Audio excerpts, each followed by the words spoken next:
ನಂದು ಇದು ಯಾವುದೋ ಸಾಯಿ ವೆಂಕಟೇಶ್ವರ ಇಟ್ಕೊಂಡಿದ್ದೀರಲ್ಲ, ಇಲ್ಲಿದೆ ನಿಮ್ಮ ಕಾಲದಲ್ಲಿ 2015 ಇದೆ. ಇಲ್ಲಿ 105 ಅಪ್ಲಿಕೇಶನ್ ಹಾಕಿದಾಗ ಸೆಲೆಕ್ಟ್ ಮಾಡಿದ್ದೀರಲ್ಲ, ಬೆಲೆಕೆರೆ ಒಳಗೆ ಅದನ್ನು ಕದ್ದು ಮಾರಾಟ ಮಾಡಿದ್ರ ಮೇಲೆ ಕೇಸ್ ಇತ್ತಲ್ಲ CBI ಇದು, ಅಂಥವ್ರಿಗೆಲ್ಲ ಕೊಟ್ಟಿದ್ದೀರಾ ಅಲ್ವಾ ಪರ್ಮಿಷನ್ನು? ಇವತ್ತು ನಡೀತಾ ಇದೆ ಮೈನಿಂಗು. ನನಗೆ ಎದಕ್ಕಿದ್ರೆ ಮೈನಿಂಗಿಗೆ 2015 ಸುಪ್ರೀಂ ಕೋರ್ಟ್ ಒಂದು ಗೆಜೆಟ್ ನೋಟಿಫಿಕೇಶನ್ ಮಾಡಿದ್ರು. ಆ ಟೈಮಲ್ಲಿ ಏನೇನಾಗಿದೆ ಅನ್ನೋದು ಈಗ ಬೇಡ, ಮುಂದೆ ಬರ್ತೀನಂತೆ, ಟೈಮ್ ಇದೆ ನನಗೆ. ಆ ಥರ ಇಲ್ಲ. ಕುಮಾರಸ್ವಾಮಿದು ಇದು ಎಂಥದೋ ಹಿಡ್ಕೊಂಡು ಏನೋ ಮಾಡಿಬಿಟ್ಟವನೇ ಅಂತೇಳಿ ನನ್ನ ಎದುರಿಸ್ತೀರಾ? ಕೊಡ್ತೀನಿ ಆಮೇಲೆ ನಿಧಾನಕ್ಕೆ. ಇದಿಷ್ಟೇ ಅಲ್ಲ, ನಾನು ನಿಮ್ಗೆ ಹೇಳಬೇಕು ಅನ್ನೋದು ಅದು ಯಾವುದೋ ಪಾಪ ಹಿರೇಮಠರು, ಯಾವುದು ಅಯ್ಯೋ ಭಾಳ ಕತೆ ಇದೆ, ಬೇಡ ಈಗ ಬನ್ನಿ. ಈಗ ಸುಮ್ಮನೆ ನಾನು ಸಿದ್ದರಾಮಯ್ಯನವರಿಗೆ ಪಾಪ ಇದನ್ನೇನೋ ಹಿಡ್ಕೊಂಡು ಅಲ್ಲಾಡ್ಸೋಕ್ಕೂ ಇದ್ದೀರಲ್ಲಪ್ಪ, ನಿಮ್ಮ ಮನೆ ಬರ ಬರೀ ನಾನು ಏನೂ ಇಲ್ಲ, ನಂದು ಕಪ್ಪು ಚುಕ್ಕೆ ಇಲ್ಲ, ಹೇಳೋಣ ಆ ಥರ ಇಲ್ಲ. ಬೇಡ ಈಗ ಬೇಡ ಬನ್ನಿ, ಟೈಮ್ ಇದೆ, ಟೈಮ್. Don't worry. ಇಲ್ಲಿ ನಾನು ಪಬ್ಲಿಸಿಟಿ ಮಾಡಿ ಅಲ್ಲಿ ಮತ್ತೆ ರೆಕಾರ್ಡ್ ತಿದ್ದೋದ್ರಲ್ಲಿ ಎಕ್ಸ್ಪರ್ಟ್ಗಳವ್ರೆ. ನಾನು ಒಂದೇ ನಿಮಿಷ ಬರದೆ, ಒಂದೇ ನಿಮಿಷ. ನಾನು ಇದೆಲ್ಲ ನಿಮ್ಮ ಮುಂದೆ ಈಗಲೇ ಕೊಟ್ಟರೆ ರೆಕಾರ್ಡ್ ತಿದ್ದೋರು ಭಾಳ ಜನ ಅವರೇ ಇವ್ರ ಹತ್ರ. ಅದಕ್ಕೆ ನಾನು ಕೊಡ್ತಿಲ್ಲ. ನಾನು ಸ್ವಲ್ಪ ಸೇಫ್ಗೆ ಮಾಡಬೇಕಲ್ಲ. ಈಗ ಕೊಡೋಣ, ನಾನು ಎಲ್ಲೂ ಹೋಗಲ್ಲ, ಅಷ್ಟು ಸುಲಭ ಬಿಡಲ್ಲ.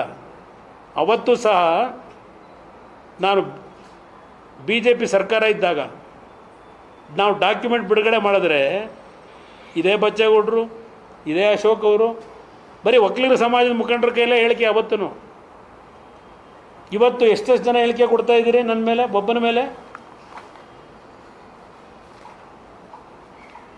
ಅದೆಂಥದ್ದು BJP ಇದರಲ್ಲಿ 21 ಅಕ್ರಮ ಎಲ್ಲ ತಂದುಬಿಡ್ತೀವಿ. ಎಲ್ಲರಪ್ಪ ಇಲ್ಲಿ ಕುಮಾರಸ್ವಾಮಿದು ಒಬ್ಬಂದು ಬಿಟ್ಟರೆ ಯಾರ್ದು ಇಲ್ಲ. ಇಲ್ಲಿ ಕುಮಾರಸ್ವಾಮಿದು ಒಬ್ಬಂದು ಇಟ್ಕೊಂಡು ಓಡ್ತಿದ್ದೀರಿ.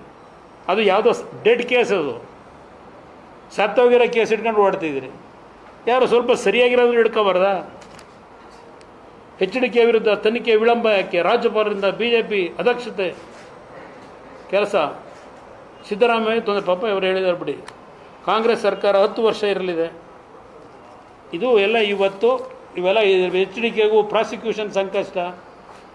ಇಲ್ಲಿ ಮೊನ್ನೆ ಮತ್ತೆ ಅದೆಂತೂ ಹಿರೇಮಠರ ಕೈಲಿ ಒಂದು ಹೇಳಿಕೆ ಕೊಡ್ತಿದ್ರೆ, ಅದ್ಯಾರೋ ಇನ್ನೊಬ್ಬರವ್ರ ಜೊತೆ ಯಾರೋ ಅವ್ರ ಹೆಸರು ಎಂಥದ್ದು ರೆಡ್ಡಿ, ಇನ್ನೊಬ್ರು ಯಾರೋ ರವಿಕೃಷ್ಣ ರೆಡ್ಡಿ, ಇಬ್ಬರು ಒಂದು ಹೇಳಿಕೆ ಕೊಟ್ಟವ್ರೆ. ಅದೇನೋ 200 ಎಕರೆ ಕುಮಾರಸ್ವಾಮಿ ಮತ್ತು ಅವ್ರ ಸಂಬಂಧಿಕರು ಲೂಟಿ ಮಾಡಿಬಿಟ್ಟವ್ರೆ ಕೇತನಹಳ್ಳಿ ಹತ್ರ ಅಂತ. ನವೆಂಬರ್ 4, 2016 ಸಿದ್ದರಾಮಯ್ಯನವ್ರಿಗೊಂದು ಪತ್ರ ಬರೆದಿದ್ದೀನಿ. ಆ ಪತ್ರದ ಕಾಪಿನ ಕಾಗೋಡು ತಿಮ್ಮಪ್ಪ, ಮಾನ್ಯ ಕಂದಾಯ ಸಚಿವರು, ಪ್ರಧಾನ ಕಾರ್ಯದರ್ಶಿ ಕಂದಾಯ ಇಲಾಖೆ, ಪ್ರಾದೇಶಿಕ ಆಯುಕ್ತರು ಬೆಂಗಳೂರು ವಿಭಾಗ, ಜಿಲ್ಲಾಧಿಕಾರಿ ರಾಮನಗರ ವಿಭಾಗ, ಇವರಿಗೆಲ್ಲ ಒಂದೊಂದು ಕಾಪಿ ಕಳಿಸಿದ್ದೀನಿ. ನನ್ನ 46 ಎಕರೆ ಭೂಮಿ ಯಾವ ರೀತಿ ನಾವು ಕೊಂಡ್ಕೊಂಡಿರೋದು, ನಮ್ಮ ಚಿಕ್ಕಮ್ಮನ ಹೆಸರಿಗೆ ಯಾವ ರೀತಿ ಯಾರಿಂದ ಕೊಂಡ್ಕೊಂಡಿದ್ದೆ, ನಾನು ಎಷ್ಟು ಯಾವ ರೀತಿ ತೊಗೊಂಡಿದ್ದೆ, ಎಲ್ಲ ಡೀಟೇಲ್ನ ಹಾಕಿ ಮುಖ್ಯಮಂತ್ರಿಗಳಿಗೆ ಬರೆದೆ. ಇದು ಯಾತಕ್ಕೆ ಪಾಪ ಅವರಿಗೆ ನಾನು ಒಂದು ಮಾತು ಹೇಳ್ತೀನಿ, ಹಿರೇಮಠವ್ರಿಗೆ ಹೇಳ್ತೀನಿ, ದಯವಿಟ್ಟು ಯಾವ ತನಿಖೆ ಬೇಕಾದ್ರೂ ಮಾಡ್ಕೊಳ್ಳಿ. ಅವನು ಯಾವನೋ ಸಿದ್ದಪ್ಪ ಅಂತ ಹೇಳಿದ ಅಸಿಸ್ಟೆಂಟ್ ಕಮಿಷನರು, ಈ ನಾಡಿನ ಜನತೆಗೆ ಹೇಳ್ತೀನಿ, ಯಾವೊಂದು 2011 ಬ್ಯಾಚು 360 370 ಮಕ್ಕಳು ಎಕ್ಸಾಮ್ ಬರೆದು ಅವ್ರ ಜೀವನದ ಜೊತೆ ಚೆಲ್ಲಾಟ ಆಡ್ತು ಸರ್ಕಾರ. ಆ ಮಕ್ಕಳ ಪರವಾಗಿ ನಾನು ಅವತ್ತು ನಿಂತಿದ್ದಕ್ಕೆ ಆ ಸಿದ್ದಪ್ಪನ ಮಗಳದು ಗಲಾಟೆ, ಅದು ರವಿವರ್ಮ ಕುಮಾರ್ ಅವರು ಕರ್ಕೊಂಡು ಏನು ಕೇಸ್ನ ತಗೊಂಡು ನಡೆಸಿದ್ರಲ್ಲಪ್ಪ ನೀವೆಲ್ಲ. ಆ 370 ಜನ ಮಕ್ಕಳ ಪರವಾಗಿ ನಾನು ಧ್ವನಿ ಎತ್ತಿದ್ದಕ್ಕೆ ಇವನು ಸಿದ್ದಪ್ಪ ಅಸಿಸ್ಟೆಂಟ್ ಕಮಿಷನರು ರಾಮನಗರದಲ್ಲಿ ಒಂದು ದೊಡ್ಡ ಒಂದು ಬರದ ದೇವೇಗೌಡ ಕುಮಾರಸ್ವಾಮಿ ಅದೆಂಥದ್ದು ಭೂಮಿ ದಾಹ ಸ್ಮಶಾನಗಳು ಕೆರೆ ಕಟ್ಟೆ ಎಲ್ಲ ಲೂಟಿ ಮಾಡಿಬಿಟ್ರು. ಹಾಂ ಈಗಲ ಅದೊಂದು KPSC ಇದೊಂದು ಕರ್ಮಕಾಂಡ. ಈಗ ಅವ್ಯಾವ 3 ಜನ ದುಡ್ಡು ಮಾಡೋಕ್ಕೆ ರಿಟೈರ್ ಆಯ್ತಾರಂತೆ. ಆ ಮಕ್ಕಳು ಕಣ್ಣಲ್ಲಿ ನೀರು ಹಾಕ್ತಾವೆ. ಆ ಚೀಫ್ ಸೆಕ್ರೆಟರಿಗೆ ಹೇಳಿದೆ, ನೀನು ಮುಖ್ಯಮಂತ್ರಿಗೆ ಹೇಳಿ ಆ ಜೀವನದಲ್ಲಿ ಚೆಲ್ಲಾಟ ಆಡಬೇಡಿ ಅಂತ. ಏನೋ ಮಂಗಳವಾರಲೋ ಯಾವತ್ತೋ ಎಕ್ಸಾಮ್ ಮಾಡ್ತಾರಂತೆ. ಎಕ್ಸಾಮ್ ಅಟೆಂಡ್ ಮಾಡೋಕ್ಕೆ ಆಗ್ತಾಯಿಲ್ಲ, ಎಕ್ಸಾಮ್ ಬರೀಬೇಕು ಅಂತವ್ರಿಗೆ ಹೇಳಿದೆ ನಾನು, ಯಾಕೆ ಈ ಥರ ಮಾಡ್ತೀರಿ ಅಂತ. ಯಾರೋ 3 ಜನ ರಿಟೈರ್ ಆಗೋರಿಗೆ ದುಡ್ಡು ಮಾಡ್ಕೊಳ್ಳೋಕ್ಕೋಸ್ಕರ ಈ ತರಾತುರಿ ನಡೆಸಬೇಕಾ? ಅವತ್ತು ಆ ಸಿದ್ದಪ್ಪನ ಮಗಳ ವಿಷಯದಲ್ಲಿ ನಾನು ಆ 370 ಮಕ್ಕಳ ಪರವಾಗಿ ಹೋರಾಟ ಮಾಡಿದ್ದಕ್ಕೆ ನನ್ನ ಮೇಲೆ ಈ ಒಂದು ಭೂಮಿ ಕಬಳಿಕೆ ಸಾವಿರಾರು ಕೋಟಿ 100 ಕೋಟಿ. ಕೃಷ್ಣ ಬೈರೇಗೌಡ್ರೆ, ನಿಮ್ಮ ಚಿಕ್ಕಪ್ಪನಿಗೆ ಏನೇನು ಮಾಡ್ತಾಯಿದ್ದೀರಿ ಗೊತ್ತಿದೆ, ಡಾಕ್ಯುಮೆಂಟ್ ಇದೆ. ಕುಮಾರಸ್ವಾಮಿ 90 ಎಕರೆನೋ 96 ಎಕರೆನೋ ಮೊನ್ನೇನೋ ಹೇಳಿದ್ರೆ ಮಾಡಪ್ಪ, ಯಾವ ಎನ್ಕ್ವೈರಿ ಬೇಕಾದ್ರೂ ಮಾಡಿ. ನಾನೇ ಕೊಟ್ಟಿದ್ದೀನಲ್ಲ ನಿಮ್ಮ ಸಿದ್ದರಾಮಯ್ಯನವ್ರಿಗೆ 2016ರಲ್ಲಿ ತನಿಖೆ ಮಾಡಿ ಅಂತೇಳಿ. 1983-84 ಆಸ್ತಿ 40 ವರ್ಷ ಆಗೋಯ್ತು. ಅದ್ಯಾವುದೋ ಮೈಸೂರದ್ದು ಬೇರೆ ಹೇಳಿದ್ರು, ಇನ್ನೂ ಆ ಸೈಟ್ ನಂಬರೇ ಗೊತ್ತಿಲ್ಲ ಅದು ಯಾವುದು ಅಂತೇಳಿ ನನಗೆ. ಹಾಂ ಅಲ್ಲ, ಅದಕ್ಕೆ ಹೇಳಿದ್ದು ಅಲಾಟೆ ಆಗಿಲ್ಲ. ಏನೇನು ನಡೆಸ್ತಿದ್ರಿ ಇಲ್ಲಿ? ನಾನೇ ಮುಖ್ಯಮಂತ್ರಿಗಳು ಪತ್ರ ಬರೆದಿದ್ದೀನಿ, ತನಿಖೆ ಮಾಡಿ. ಯಾವ ತನಿಖೆ ಬೇಕಾದ್ರೂ ಮಾಡ್ಕೊಳ್ಳಿ ಕೇತನಹಳ್ಳಿಗೆ ಬಂದು.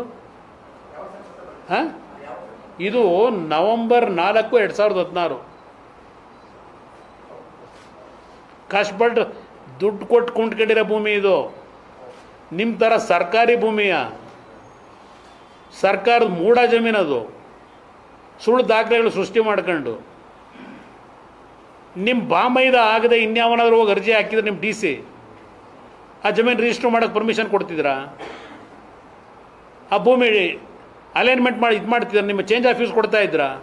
ಕನ್ವರ್ಷನ್ನು ಬೇರೆ ಯಾರಾದರೂ ಆಗಿದ್ದರೆ ನಿಮ್ಮ ಸುಪರ್ದಿನಲ್ಲಿ ನಿಮ್ಮ ಆದೇಶ ಇಲ್ಲದೆ ನಿಮಗೆ ಫೇವರ್ ಮಾಡೋಕ್ಕೋಸ್ಕರಲೇ ಇವತ್ತು ಆಕ್ಟಿವಿಟೀಸ್ ಆಗಿರೋದು.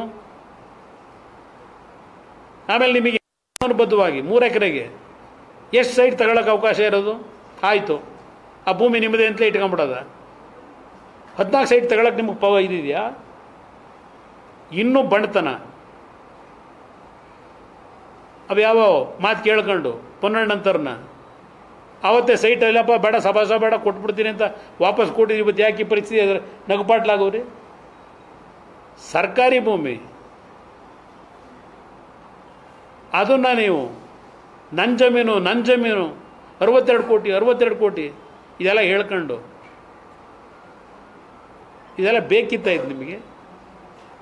ಇದರಿಂದ ಇವತ್ತು ನಾನು ನಮ್ಮ ಮಾಧ್ಯಮದ ಸ್ನೇಹಿತರಿಗೆ, ನನ್ನ ಹತ್ರ ಸಾಯಿ ವೆಂಕಟೇಶ್ವರ ಇರಲಿ, ಜಂತಕಲ್ ಇರಲಿ, ಇವತ್ತು ಎಲ್ಲ ಡಾಕ್ಯುಮೆಂಟ್ಗಳು ಭದ್ರವಾಗಿಟ್ಟಿದ್ದೀನಿ, ನನ್ನ ಕಾಲದ ಡಾಕ್ಯುಮೆಂಟ್ಗಳು. ಅದಷ್ಟೇ ಅಲ್ಲ, ಯಾರ್ಯಾರು ಏನೇನು ಮಾಡಿ ಸಂವಿಧಾನದ ಚೌಕಟ್ಟಿನ ಸಂಸ್ಥೆಗಳಲ್ಲಿ ಮಿಸ್ಲೇಡ್ ಮಾಡಿ ದಾಖಲೆಗಳನ್ನು ತಿದ್ಕೊಂಡು ಏನೇನು ಮಾಡಿದ್ದೀರಿ ಅದು ಲಾರಿಗಟ್ಟಲೆ ಇಟ್ಕೊಂಡಿದ್ದೀನಿ, ಏನೇನು ಮಾಡ್ಕೊಂಡಿದ್ದೀನಿ ಅದು ಇದೆ ನನ್ನ ಹತ್ರ.